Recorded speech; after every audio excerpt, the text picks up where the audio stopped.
Assalamualaikum, Sampurasun.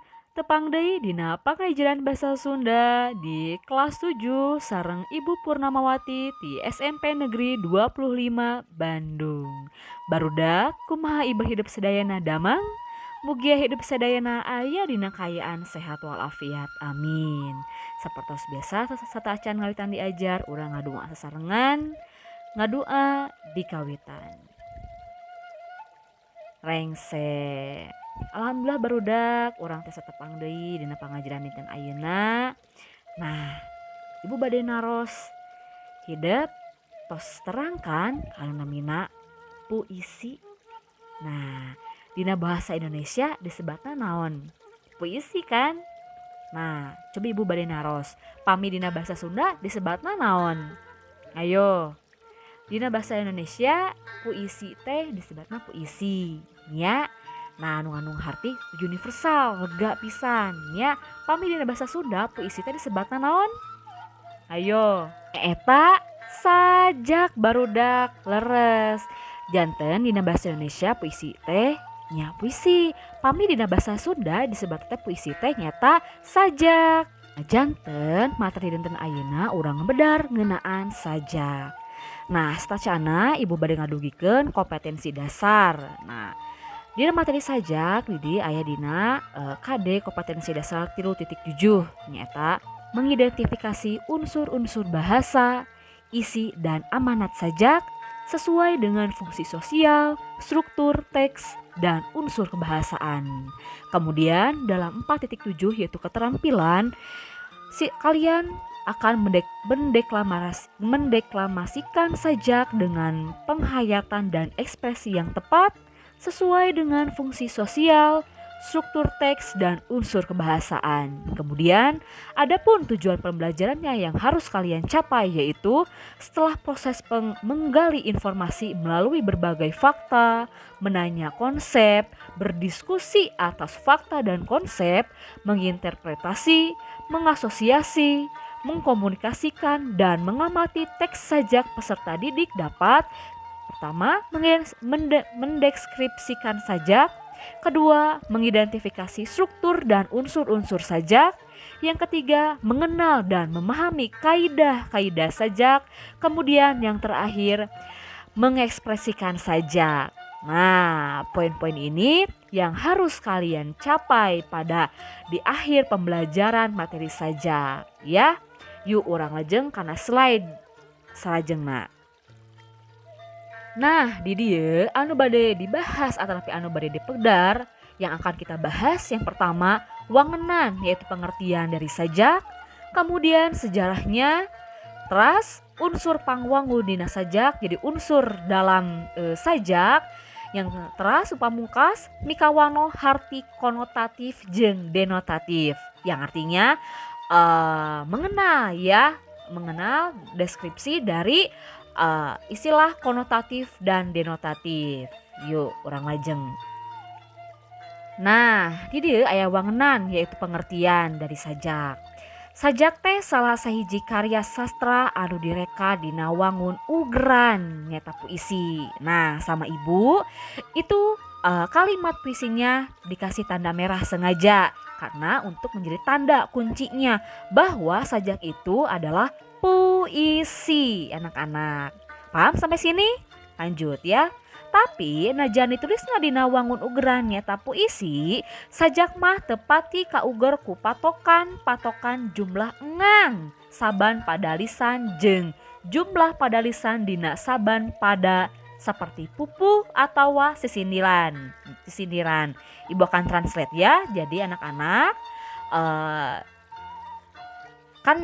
oleh karena itu meski ditulisnya dalam bentuk puisi, sajak itu tidak terikat oleh patokan jumlah engang. Jumlah engang itu jumlah kosakata, jumlah suara vokal dalam satu kalimatnya gitu. Nanti kalian akan membahas ini pada di kelas 8 ya.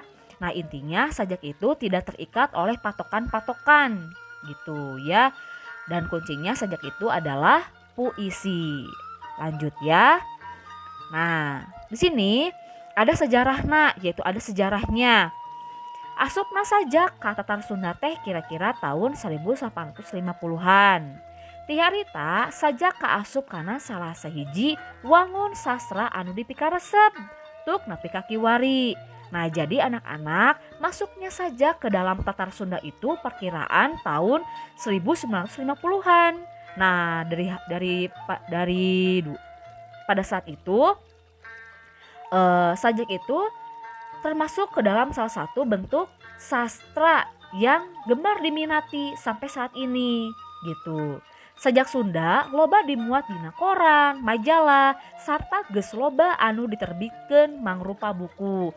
Nah, jadi sajak Sunda itu sudah banyak anak-anak dimuat dalam koran, majalah-majalah mangle. Nah, majalah mangle itu adalah majalah kesundaan ya, serta sudah banyak diterbitkan dalam bentuk buku-buku. Nah, dilajeng loba oge panyajak Sunda anu muncul, di antarana nyata Ki Swes, Aji Prosidi, Wahyu Wibisana, Karna Yudi Brata, Dedi Windiagiri, Apip Mustopa, Surahman RM, teras dilajeng aya Ciereti Isnendes sareng seueur deui di sajabana nya.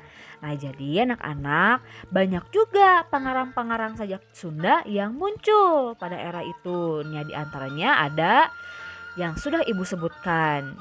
Nah, sampai sini paham? Nah, kita lanjut ya. Salajengna aya unsur pangwangun sajak, janten dina sajak teh aya unsur-unsurna. Jadi di dalam sajak itu terdapat unsur-unsurnya. Nah, biasana sajak mah ditulis dina wangun ungkara konotatif. Nah, jadi konotatif itu yaitu kiasan. Nah, begituna sajak mah hese dipikahartina. Sabab ungkara konotatif mah loba silip jeung silokana. Nah, maksudna teh jadi kalimat tersirat jeung terseratna. Nah, jadi anak-anak dalam sajak itu ditulis dalam bentuk kalimat konotatif, yaitu kalimat kiasan. Oleh sebab itu sajak itu sulit di artikannya. Nah, bisa diartikan tetapi harus dengan imajinatif. Nah, ya, pikiran imajinatif. Nah, kemudian dalam sajak itu mengandung konotatif, yaitu terdapat kalimat yang silip jeung silokana. Maksudnya itu dalam sajak itu terdapat banyak sekali kalimat tersirat dan tersuratnya. Nah, lanjut ya, tangtuna bae sajak teh dibanda unsur-unsur pangwangunna. Eta unsur-unsur sajak teh di antarana bae nu kahiji ayana jejer atawa tema. Nah, jadi anak-anak nu maksud tema di dieu teh yaitu gagasan utama, pokok pikiran utama yang disampaikan oleh pengarang terhadap pembacanya. Ya, paham? Contohannya sajak Aki jeung balon. Bukan berarti temanya Aki jeung balon, bukan anak-anak. Tetapi yang dimaksud tema di sini itu gagasan utama, ya, gagasan utama dalam cerita, dalam sajak dan lain sebagainya. Otomatis kita harus membaca, mencerna, ya, isi dari bacaan tersebut. Baru kita bisa menyimpulkan gagasan utamanya, ya. Nah, dilanjut, ya. Contohnya seperti sajak Aki jeung balon, ya, yang akan Ibu tampilkan sajaknya nanti di akhir, ya, sajak dari Ibu. Nah, nyaritakeun kaayaan si Aki nu umurna geus kolot, ikhtiar jualan kaulinan barudak. Jadi bisa dicindakeun temana teh ngeunaan aspek sosial. Nah, sampai sini paham? Nah, dilanjut ya. Muka 2 ayana suasana. Jadi mangrupa suasana di dieu teh mangrupa kaayaan atawa situasi. Dina sajak suasana teh mangrupa hal anu ngahirupkeun eusina. Nah, antara suasana jeung jejer teh kudu nyambung. Nah, jadi suasana di sini tuh yang menghidupkan, ya, yang menghidupkan isi dari sajaknya, ya. Jadi antara tema dengan suasana itu harus sinkron, ya, harus selaras, berkesinambungan. Ya, sampai sini paham? Kita lanjut ya. Nah, terus ya di dia ayeuna nada. Jadi, dimaksud nada di dieu teh nyata nada nyarita seperti ambek, pasrah, sedih, jeung sajabana. Dina maca sajak, maham kana nada teh kawilang penting. Nah maksudna ulah nepikeun ka papalimpang dina ngedalkeunana upama bae ungkara nu nadana gembira hayo dikedalkeun jadi sedih. Nah jadi anak-anak nada dalam sajak itu hal yang sangat penting ya. Kalian harus memperhatikan isi sajaknya terlebih dahulu. Jika sajaknya menggambarkan rasa sedih atau rasa amarah ya jangan sampai dibacakan ya diaplikasikannya apa bukan rasa sedih dan rasa gembira ya, tetapi misalkan rasa sedih jadi rasa gembira dan lain sebagainya ya. Nah, bukan seperti itu, tapi yang dimaksud ada di sini itu harus selaras dengan isi dan konteks dari sajaknya. Paham begitu dia? Nah, lajengnya kayana rasa. Jadi rasa teh ngajiwaan tina isi sajak. Rasa dina sajak bisa kapanggih sabada dibaca. Nah, macana digorowokeun, digalantangkeun, dihariringkeun.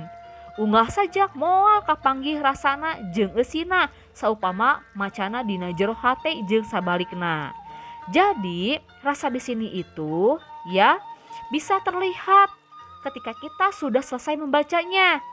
Apakah rasanya apakah dibacanya digorowokeun ya, maksudnya yang digorowokeun itu diteriakan ya atau misalkan pelan-pelan alon-alon pelan-pelan dan lain sebagainya.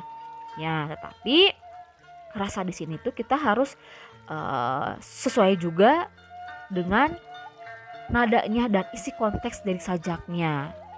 Gitu barudak. Nu jadi intina urang moal bisa manggih eta rasana supama urang macana dina jero hate. Ya. Paham ge dieu? Lajengnya jadi ayeuna wirahma. Nah, barudak wirahma teh dina sajak raket patayna jeung lentong. Halon tarikna sora, katut anca gancang namaca. Urang kudu apal karena bagian sajak. Mana anu pantas dihalonkeun jeung mana anu pantas dibedaskeun. Jadi wirahma di sini tuh tinggi rendahnya suara. Ya, tinggi rendahnya suara. Kita harus tahu tumpuannya, harus tahu patokannya. Di mana sajak kalimatnya yang tinggi, yang alon-alon, yang sedang dan yang rendah. Ya, paham sampai sini? Nah, lanjut ya. Sajengna ayana sora. Sora atau vokal mangrupa unsur di luar isi sajak. Dina maca sajak mah sora teh kudu bedas jeung bentes. Tapi dengan nu harti kudu gogorowokan, tapi karanteng urat beheung. Sanesnya barudak janten sorana di dieu. Sora di dieu teh urang teh kudu bedas. Nu dimaksud bedas teh teh urang kudu jelas. A, E, U, E, O. Nah vokalna kudu jelas, kudu bentes. Ulah arab ap erep A, U, A, U. Nah ulah ya. Lajeng. Nah di dieu ayeuna paroman. Maca sajak teh kudu dibarung ku paroman nyaeta mimik. Nah nu dimaksud paroman teh nyaeta mimik. Anu luyu jeung bagian sajak anu ditepikeunana. Sanajan kitu teu perlu kaleuweuhi. Nah jadi ketika kita menyampaikan sajak, membaca sajak harus diimbangi dibarengi dengan mimik muka yang menggambarkan ekspresi isi dari sajak tersebut. Jika sedih, ya sedih. Jika gembira, ya gembira. Paham nu dia? Nah, lajeng ya. Nah, di ayat pasang peta. Jadi upama urang maca sajak, sadar atau henteu sok dibarungku pasang peta. Ya. Malah aya nu kalana leungeun jeung suku milu obah nuturkeun bagian sajak anu dikedalkeun. Nah, jadi pasang peta itu kita tuh harus bergerak. Nah, jadi badan kita itu harus ikut bergerak sesuai dengan ekspresi yang kita bawakan. Jangan sampai nada sudah bagus, ekspresi sudah bagus ya, mimik sudah bagus tapi badan kita tidak ikut bergerak kayak patung, kan percuma. Nah, bukan seperti itu ya. Nah lanjut nu pamungkas terakhir ayana amanat. Nah amanat teh pesen panyajak keur nu macana. Tapi lian ti kitu amanat dina sajak gumantung ka nu macana. Hartina urang dibere kabebasan pikeun nepikeun amanat urang kana eta sajak. Nah jadi anak-anak ya amanat di sini itu ya pesen dari pangarang terhadap pembacanya. Tetapi kita selaku pembacanya diberi kebebasan untuk menyampaikan amanat tersebut yang sesuai dengan isi yang telah kita baca. Nah, begininya barudak kumaha paham? Urang lajeng deui nya ku ibu kana selain nu salajengna. Nah, teras mikawano harti konotatif jeung denotatif. Nah, bilihna di antawis hidup sadayana aya nu nganti-nganti kalimat konotatif jeung denotatif. Nah, ieu hartina urang pedarnya ungkara nyata basa hartina ungkara teh nyata basa anu dipake dina sajak biasana konotatif nyata kiasan. Kiasan teh nyata hartina aya kalimat anu tersirat dan tersuratna. Harti konotatif teh nyata harti anu teu langsung nuduhkeun barang. Nah, jadi konotatif di dieu teh aya tersirat dan tersuratna, aya maksud jeung tujuanna tapi henteu poksang langsung ditepikeun gitu. Kartos.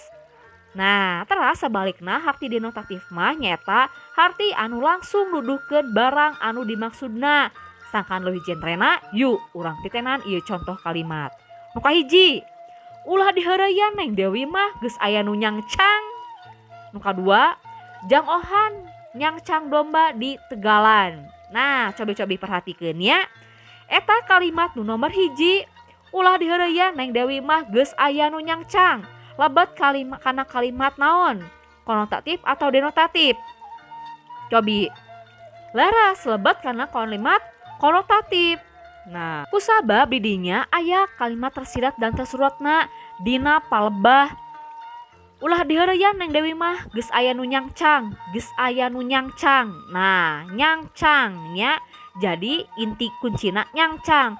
Piraku Neng Dewi dicangcang geus aya nu nyangcang.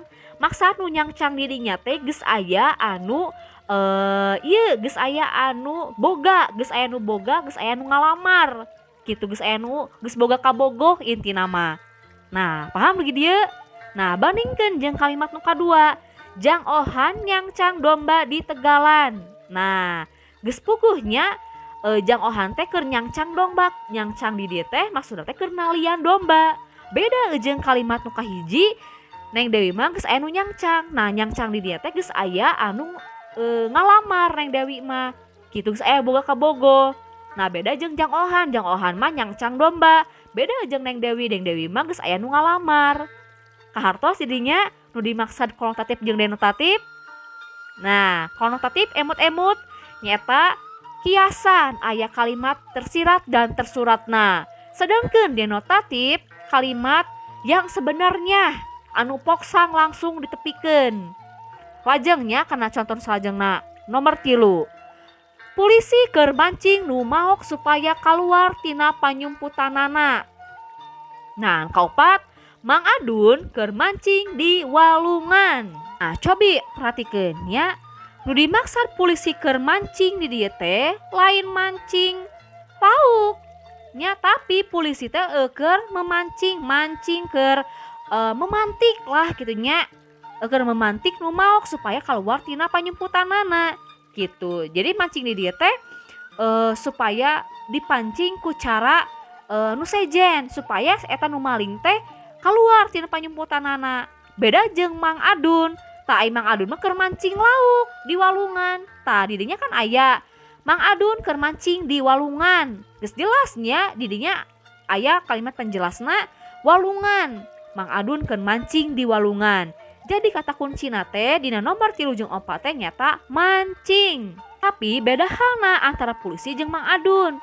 Ari polisi mah mancing nu maok supaya keluar tina panyumputanana. Jadi pemantik gitulah.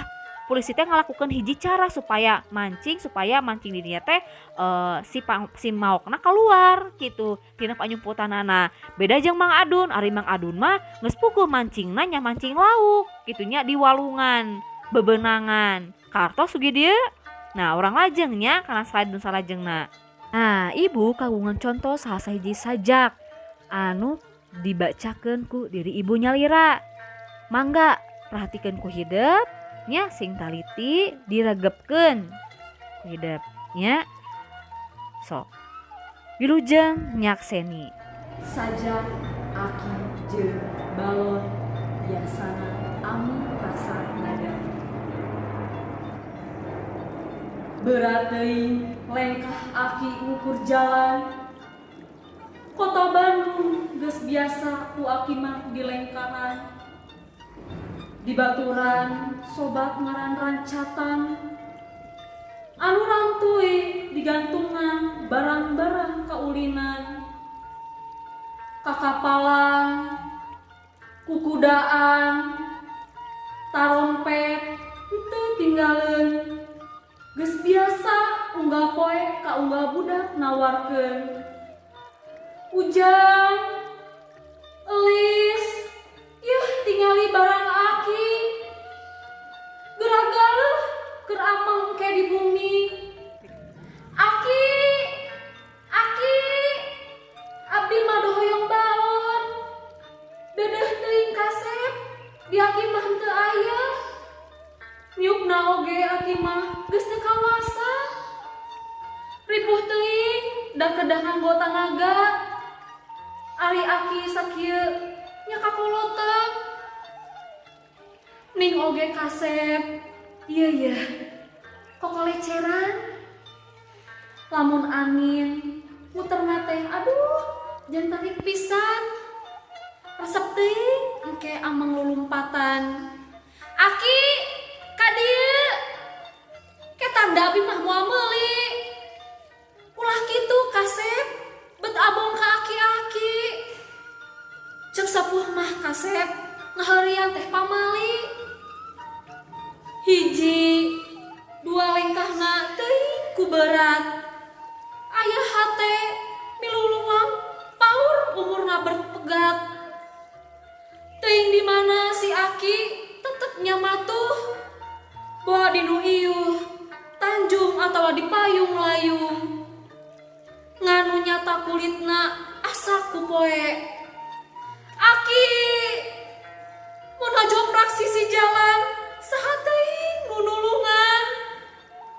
Aki, mun ngajoprak di jambatan di mana nya pamatuhan.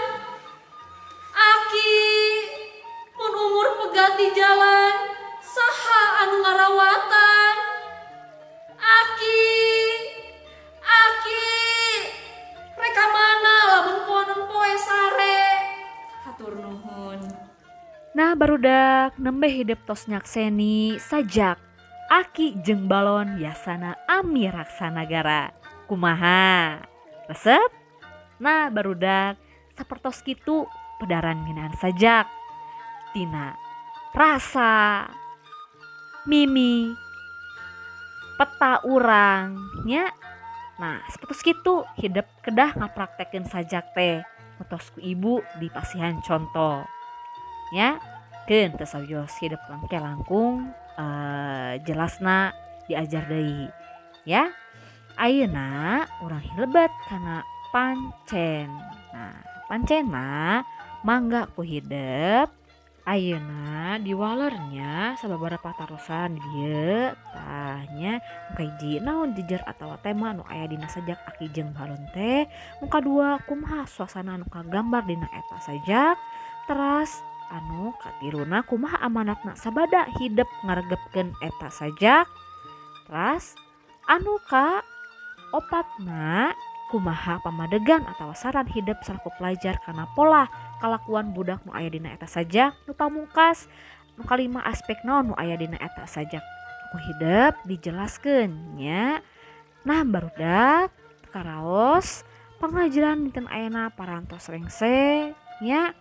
Mangga ku hidup di waler eta patrosan teras ditulis dina buku basa Sunda teras engke kintun kana Google Form ya. Hatur nuhun barudak dicekapkeun duikeun ka dieu mugi aya mangpaatna. Wabillahi taufiq walhidayah. Wassalamualaikum warahmatullahi wabarakatuh. Hurip Sunda.